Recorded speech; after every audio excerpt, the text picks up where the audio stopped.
Inquiétude à Daloa au sujet de la couleur de l'eau courante. Pas de panique, rétorque la SODECI.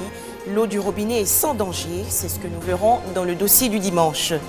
Comment se procurer un mobilier à bas prix pour décorer sa maison? Nous irons dans la commune de Koumassi à la découverte des commerces de meubles d'occasion. Au Mali, environ 7 millions d'électeurs aux urnes aujourd'hui pour désigner leur président. Un second tour sans incident. Bonsoir à tous et soyez les bienvenus sur ce plateau. Et on va commencer ce journal avec une idée de décoration d'intérieur. Vous le savez, bien meubler sa maison est une problématique à laquelle nous sommes tous confrontés un jour ou l'autre. En effet, où trouver de beaux meubles et à un prix raisonnable? Dans le district d'Abidjan, notamment à Koumassi, Kankomando, certains commerçants résolvent cette équation. Ils proposent des meubles d'occasion encore en bon état. On écoute Grace Kando. Des fauteuils, une table à manger, des chaises, des lits et des placards. Autant de meubles de fortune exposés aux abords des trottoirs à Abidjan. Objectif, être plus proche de la clientèle. Il y a beaucoup qui viennent. Il y a gens qui viennent de Rivera. Il vient partout. Zone 4, partout. Il vient. Quand il vient, c'est mieux comme ça. On fait le prix. On nous connaît beaucoup. Il y a deux mecs qui veulent t'appeler, ils te disent non. Bon, j'ai besoin de tel truc. Déjà, il m'aime bien. Bon, il faut me chercher dans tel temps. Bon, si tu trouves, tu peux l'appeler. Et puis il vient voir. Depuis la crise post-électorale, beaucoup d'Ivoiriens à Abidjan découvrent chaque jour que le luxe ne se trouve pas forcément derrière les vitrines. Ici, dans la commune de Koumassi, des meubles initialement vendus à prix d'or sont presque bradés. Avec 20 000 francs CFA, l'on peut partir avec un lit ou un salon complet et pas n'importe lequel. La plupart, c'est comme on appelle, il y a un fauteuil là qu'on appelle éléphant, c'est ça qui est beaucoup demandé.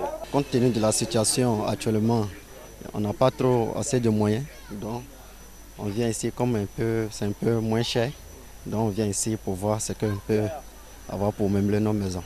Ces meubles de seconde main attirent un public fort varié et les vendeurs usent de leur talent de beaux parleurs pour convaincre les acheteurs. Les boss me viennent garer les voitures, viennent payer à nous.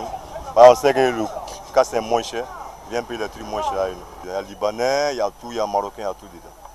Envie de changer l'intérieur de sa maison sans grands moyens, tout est maintenant possible. Du chic bon marché qui connaît de plus en plus du succès dans les communes d'Abidjan. Merci Grace Kando, mais vous ne nous dites pas si vous avez également fait vos achats.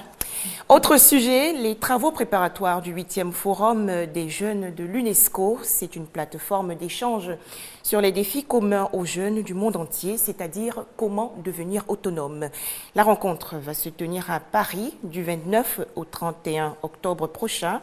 À noter également une innovation de taille. Les jeunes vont soumettre à l'UNESCO des projets opérationnels qui seront financés par des institutions partenaires. La commission jeunesse et partenaire de l'UNESCO Côte d'Ivoire se prépare activement pour le 8e forum des jeunes de l'UNESCO. Thème consacré, les jeunes et l'inclusion sociale, engagement civique, dialogue et développement des compétences.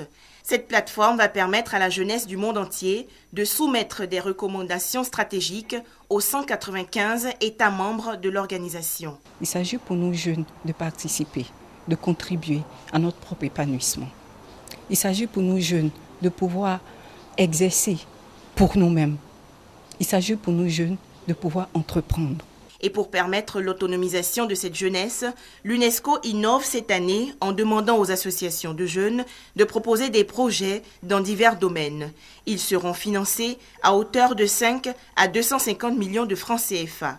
Créé en 1999, le Forum des jeunes de l'UNESCO fait partie intégrante de la conférence générale de l'organisation. Des vivres et non-vivres distribués aux veuves et aux démunis du sous-quartier Belle-Cité dans la commune d'Abobo. C'est l'initiative de deux organisations non gouvernementales françaises pour créer un élan de solidarité autour des pauvres. On fait le point avec Thomas Guessambi. Il y a une espèce de honte d'être heureux à la vue de certaines misères. Une conviction profonde de l'ONG française Espoir de demain, section Afrique. Et cette conviction, l'organisation veut la semer dans les esprits et dans les cœurs à travers les actions qu'elle mène. Cette fois en compagnie de partenaires françaises de l'organisation Jumelage Avron-Lakota, il a été question de rendre visite aux veuves, orphelins et démunis d'Abobo-BC entendez à Bobo Belle Cité. Avec peu de vivres composés de riz, de l'huile, de l'oignon et de la pâte alimentaire, certainement tout juste pour un repas journalier à une famille, Marie Béton et leur équipe ont pu arracher le sourire là où il n'en existait peut-être pas. Les chefs de communauté, les guides religieux du quartier, témoins de cette action de solidarité et d'amour, ont su traduire à l'occasion la reconnaissance des bénéficiaires.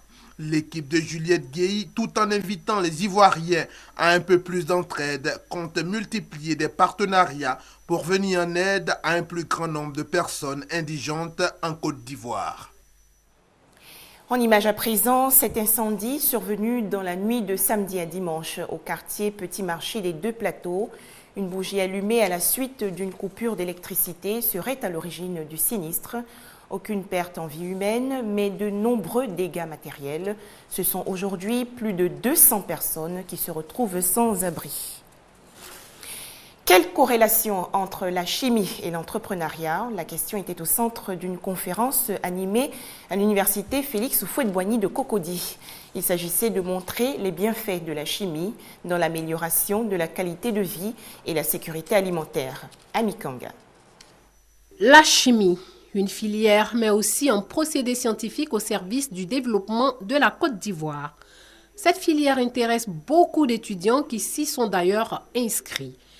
Quels sont les débouchés de la filière sur le marché de l'emploi? Une interrogation à laquelle a répondu un professionnel du milieu. Le conférencier a expliqué aux apprenants la nécessité de faire valoir leur savoir-faire en entreprenant après avoir bien sûr fait leurs preuves en entreprise.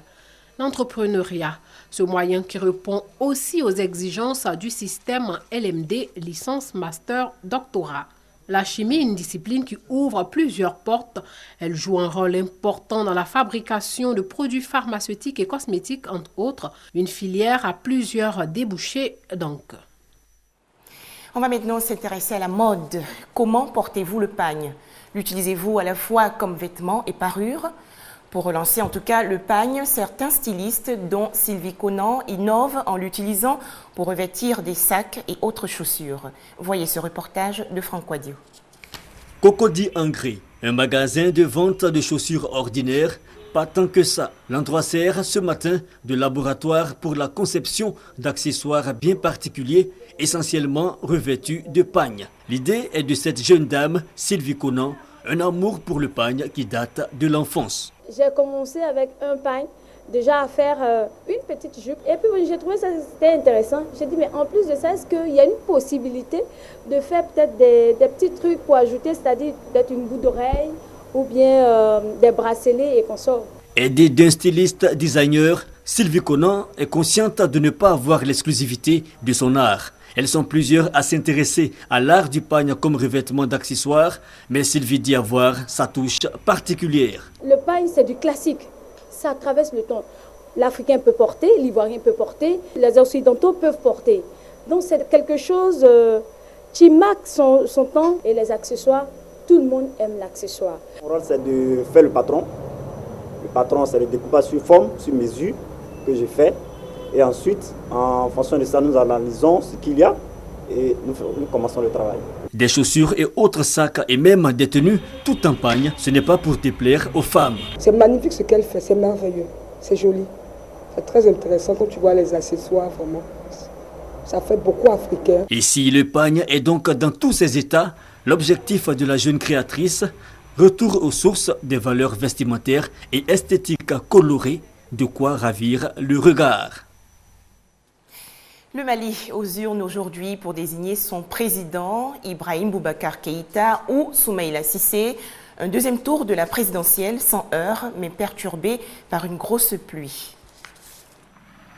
Ce n'était pas l'affluence du premier tour ce matin à Bamako. Les Maliens étaient un peu moins nombreux ce dimanche à se présenter devant les bureaux de vote de la capitale pour élire leur nouveau président. Il faut dire que de fortes pluies ont pu dissuader certains électeurs de se déplacer de bonne heure et que la campagne de second tour a été plus morne et moins passionnée. Avec 48% des inscrits, la participation au premier tour avait été un succès. Il faudra attendre demain pour savoir si cet enthousiasme s'est maintenu pour ce second tour. L'important, c'est que le pari d'une élection apaisée et crédible ait pu être tenu. Cette élection est une très bonne chose pour les Maliens.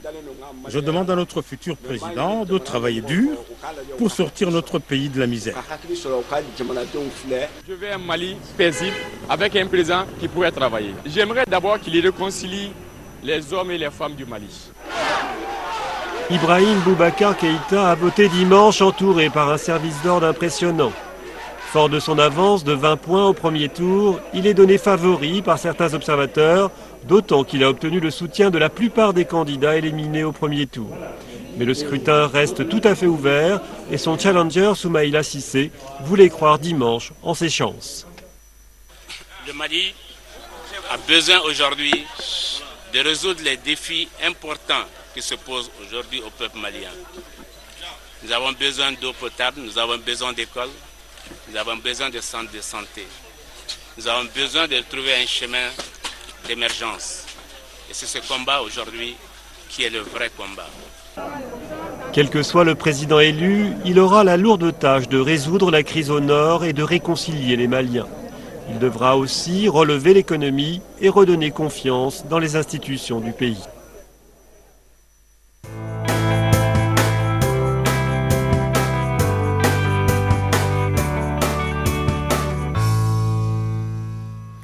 Crise de panique dans le centre-ouest de la Côte d'Ivoire. L'eau courante d'Aloa inquiète les populations en raison de sa couleur rougeâtre. Selon la société de distribution d'eau de la Côte d'Ivoire, la vétusté des tuyauteries serait à l'origine de la couleur de l'eau du robinet. La SODECI rassure les populations, l'eau du robinet est l'un des aliments les plus contrôlés en Côte d'Ivoire. Le dossier du dimanche, Amikanga. D'Aloa, quartier Baluzon. Ange fait sa lessive, à côté un bébé en train de prendre son bain. Et l'eau utilisée est de couleur rougeâtre. C'est ainsi depuis 3 ans dans la cité des Antilopes. L'eau du robinet inquiète la population. La couleur c'était bien blanc. Maintenant, ce n'est plus blanc. L'eau est devenue bien jaune. Quand les enfants boivent ça, ils ont la diarrhée. Moi, ça fait 2 jours, mon fils il a diarrhée. Donc l'eau là, ça ne va pas aider les enfants trop. C'est tout en sale. Souvent, l'eau là, quand ça vient, c'est roux. Il y a des moments même, il y a des ordures dedans. J'ai un bébé là, j'ai dit à madame de ne pas lui donner l'eau de robinet. Souvent, je paye l'eau à la boutique pour donner ça à la femme. De son côté, Yolande, elle, a cessé de boire l'eau du robinet. Elle préfère utiliser l'eau du puits qui est plus claire et semble sans danger. On puise l'eau de source ou bien l'eau du puits. Là, au moins, c'est un peu mieux que l'eau du robinet. L'eau du puits sans danger, pas si sûr. L'eau brute d'Aloa est de très mauvaise qualité. Ce qui fait que les traitements qui sont faits au niveau de la SODECI pour rendre cette eau potable sont réussis, en partie j'allais dire. Il n'est pas conseillé aux populations de laisser cette eau et d'aller s'approvisionner dans des ressources alternatives que sont les puits qui quelquefois jouxtent les fosses septiques. La contamination issue de ces eaux de puits-là sont fortement, je dirais, plus nocives. À la vue de l'aspect rougeâtre de l'eau, la peur s'installe à Daloa. Mais la société de distribution d'eau de Côte d'Ivoire, SODECI, rassure. C'est une couleur rouille due à la dégradation. L'eau qui est produite dans la station et qui transite ensuite sur le réseau fait l'objet d'un contrôle régulier. Et ces contrôles réguliers sont faits par la SODECI, mais sont également faits par des laboratoires extérieurs et commis par l'autorité qui nous suivait, c'est-à-dire l'Office national de l'eau potable, l'ONEP. L'eau qui est distribuée à Daloa est de bonne qualité, elle est bactériologiquement saine et on peut la consommer. C'est un affluent du fleuve Sassandra que la SODECI utilise pour approvisionner la cité des Antilopes. La retenue d'eau de la Lobo à 22 km de Daloa. Cette eau de surface est très chargée en matière organique. C'est l'une des plus chargées en Côte d'Ivoire. Elle est traitée par la SODECI. Quand elle subit les étapes du traitement, à savoir l'oxydation, la coagulation et la flocculation, ainsi que la décantation, par la suite on a aussi la filtration, elle répond aux normes de l'OMS. Donc nous arrivions à amener la couleur qui tourne autour de 300 voire 400 même, à l'intervalle de 12, 10 et 8. Après l'étape de la Lobo, c'est au tour de la station de traitement d'éliminer les matières indésirables de l'eau avec ses produits. Chaux, sulfate d'alumine, entre autres. Cette eau est enfin acheminée vers le château d'eau où elle est encore traitée avant d'approvisionner les foyers. Mais toutes ces précautions et mesures d'assainissement semblent insuffisantes. La vétusté des tuyauteries est pointée du doigt, un mécanisme qui date des années 70, ce qui favorise le dépôt de débris dans l'eau. Nos branchements sont réalisés en PVC. C'est des matériaux un peu plus stables qui permettent d'assurer cette desserte-là. Donc si vous avez du PVC d'un côté et puis pour certains abonnés des tuyaux galvanisés, vous voyez que la corrosion de ces tuyaux-là peut ramener en bout de chaîne de l'eau qui reçoit des éléments indésirables. Cette eau contient en plus de l'amiante.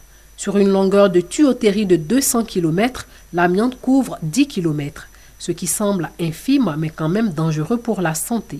C'est vrai qu'on nous parle quelquefois de conduite en amiante-ciment qui serait nocive pour la santé, c'est vrai, mais l'ensemble de tous ces problèmes-là va être résolu parce que le gouvernement a mis en place aussi un programme de densification de réseau qui va consister donc à remplacer l'ensemble de toutes ces conduites-là. À Daloa, la SODECI est accusée de négligence et pourtant les responsabilités sont partagées. Avoir de nouvelles tuyauteries incombe à l'État. C'est l'État qui en charge les investissements. Le gouvernement donc est en train de mettre en place certains programmes structurants qui vont donc permettre de capter de l'eau dans des ressources pérennes, de sorte à distribuer cette eau-là qui sera donc en qualité et en quantité abondante sur l'ensemble de tous les chefs-lieux de région dont Daloa. Les délais qui sont à atteindre pour ces programmes-là sont pour l'année 2015. Pour avoir de l'eau sensiblement potable à Daloa, il faudrait s'armer de patience. Encore 2 ans d'attente pour que l'État renouvelle les tuyauteries. Alors, en attendant, les habitants des quartiers comme Baluzon à Daloa continuent de boire de cette eau rougeâtre, la peur au ventre. Et c'est la fin de cette édition. Très bon dimanche à vous.